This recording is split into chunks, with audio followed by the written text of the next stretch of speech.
નમસ્કાર, આપ જોઈ રહ્યા છો યુટીસી ન્યૂઝ।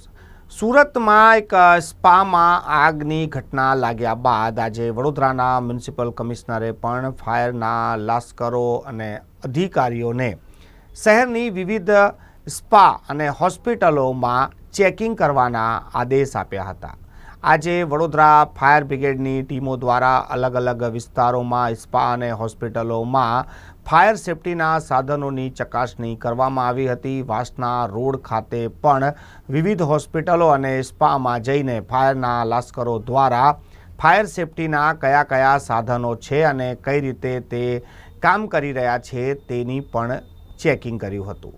પરંતુ સૌથી મોટી વાત એ છે કે જે વડોદરા મહાનગરપાલિકા પાસે કોઈ કાયમી ફાયર ચીફ ઓફિસર જ ના હોય, ફાયર ચીફ ઓફિસર પણ ત્યાં મૂકવામાં આવ્યા હોય અને એ શહેરમાં આ પ્રકારે જ્યારે ફાયર સેફ્ટીના કામો થતા હોય ને તેની કામગીરી થતી હોય ત્યારે સવાલ ઉઠે છે કે શું આ માત્ર બતાવવા પૂરતી કામગીરી છે કે પછી આ ગંભીર કામગીરી છે। જ્યારે પણ રાજ્યમાં જ્યારે આવી કોઈ ઘટનાઓ બને છે, આના પહેલાં જ્યારે રાજકોટમાં ઘટના બની હતી ત્યારે પણ વિવિધ જગ્યાઓ પર જઈને સીલો મારી દેવામાં આવી હતી, પરંતુ ધીમે ધીમે બધી સીલો ખોલી દેવામાં આવી। આવી જ ઘટના હવે સુરતમાં બની છે અને સુરતની ઘટના બાદ પણ મ્યુનિસિપલ કમિશનરે આદેશ તો આપ્યા છે, પરંતુ નક્કર કામગીરી થશે કે કેમ તે તો સમય જ બતાવશે। હોસ્પિટલ વિઝિટમાં આમાં સ્પામાં એક હેઝાર્ડ થયો હતો।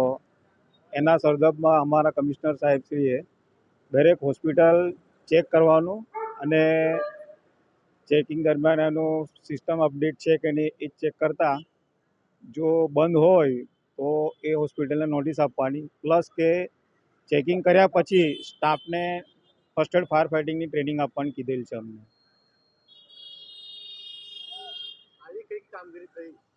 આજે અમે આસ્થા હોસ્પિટલ, પછી લાલવાની હોસ્પિટલ, એ 3-4 હોસ્પિટલ ચેક કરતા ત્યાં સિસ્ટમને ઓકે હતું અને અમે સ્ટાફને ટ્રેનિંગ આપેલ છે।